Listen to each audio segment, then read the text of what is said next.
The village of Aremo was a place where tradition was not just respected, it was law.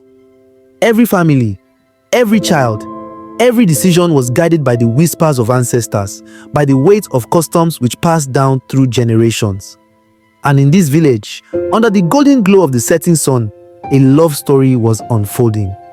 One that was never meant to be. Aderemi was the first daughter of the Balogun family, a lineage of warriors and kings. She was the jewel of Aremo, graceful, intelligent, and strong-willed. From the moment she was born, her fate had been decided. She would marry Adegboyega, the son of the village chief. Their union would unite two powerful families, ensuring prosperity for their people. The elders had spoken. The gods had approved. There was no choice.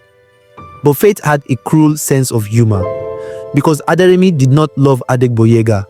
She loved Damilare.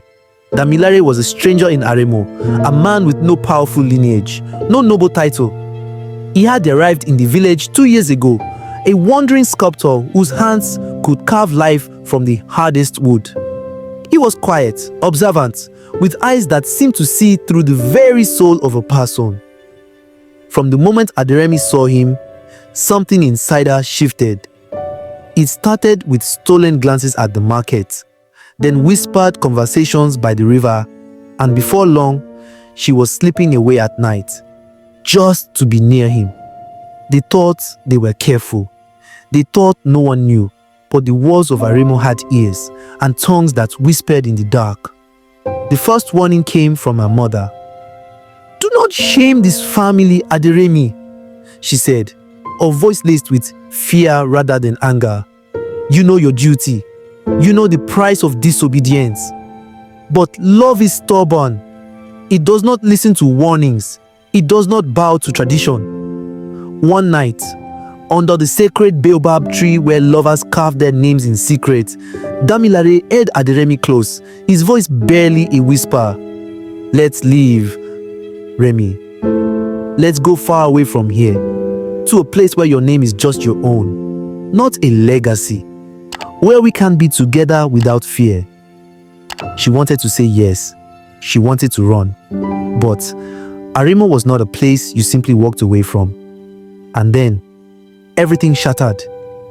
At the annual New Yam Festival, under the watchful eyes of the entire village, Adegboyega stood before the crowd, his voice bold and full of pride. "I present my future wife, Aderemi, daughter of Balogun." The crowd erupted in cheers, drums pounded, elders nodded in approval, but Aderemi's heart was a storm, wild and raging. And then she saw him. Damilare stood at the edge of the gathering, his eyes locked onto hers. There was no anger in them, no accusation, just pain, and something worse. Goodbye. That night, when she tried to find him, he was gone, vanished, as if he had never been there at all. Rumors spread like wildfire. Some said he had been warned, threatened by the chief's men to leave Aremo and never return. Others whispered that he had left on his own, choosing to disappear rather than watch the woman he loved become another man's wife. Aderemi was trapped, bound by duty, tangled in a tradition that would not bend for love. And yet, deep inside her, a spark remained, a quiet, defiant ember that refused to die. Because love does not forget, love does not surrender, and neither would she. The days blurred into weeks, and Aderemi became a shadow of herself. The village rejoiced in the preparations for her wedding, yet inside, she felt hollow, like a bird locked in a golden cage. The fabric merchants brought the finest asu oke.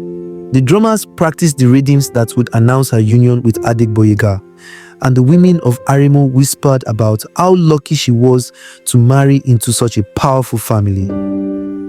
But luck was not what she felt. At night, she sat by the window of her father's house, staring at the empty road that led out of Aremo. The road Damilare had taken. The road she had been too afraid to follow. Then, on the eve of the wedding, she found a letter. It was hidden beneath the clay pots in the courtyard, written on rough parchment, the handwriting familiar yet hurried. "Meet me by the old shrine at midnight. If you still love me. Her hands trembled. Her heart pounded. She knew the risk. The shrine of the ancestors was sacred ground. No one dared to go there after dark. But love had already defied tradition once, and it would again. That night, while the village slept, she wrapped herself in a plain wrapper, covering her face with a veil. She moved like a ghost through the shadows, her footsteps silent on the dry earth. The shrine stood at the edge of the forest, its ancient stones glowing under the moonlight. And there, waiting in the dark, was Damilare. His face was leaner, his eyes sharper, but the way he looked at her, it was the same. As if she was the only thing that mattered in the world. "I thought you were gone forever," she whispered. "I tried," he admitted, his voice raw. "But I couldn't live without you." She reached for his hand and he held it tightly. "Come with me, Remy." "Tonight?" Her breath caught. She wanted to say yes. She wanted to run, to leave everything behind, to choose love over duty. But Aremo was not a place that forgave betrayal. If they were caught, the consequences would be worse than exile. "Where will we go?" she asked. "Anywhere, as long as it's away from here." Aderemi closed her eyes. She could see it, the life they could have. A life without titles, without expectations, without the crushing weight of tradition. Just them, together, free. But freedom always came at a price. A twig snapped. The sound was small, but in the silence of the shrine, it was deafening. Then came the voices, low, menacing, growing closer. Aderemi's stomach twisted. They had been followed. Before she could react, torches flared in the darkness, illuminating the faces of men she knew too well. Adegboyega, the village guards, and worst of all, her father. Chief Balogun's face was carved in stone, his eyes filled with a fury that sent ice through her veins. "So this is where my daughter's honor lies," he said, his voice calm but deadly. "In the arms of a nobody." Damilare stepped in front of her, shielding her with his body. "She is not your prisoner." Adegboyega laughed coldly. "She is my future wife." "No," Aderemi said, finding her voice. "I will not marry you, Adegboyega. I love Damilare." The words echoed into the night. The silence that followed was unbearable. Her father took a slow step forward. "Then you have chosen your own fate, Aderemi." The guards moved.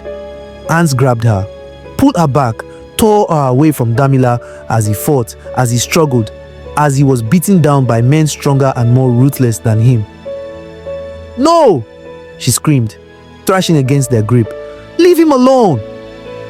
But her voice was swallowed by the night.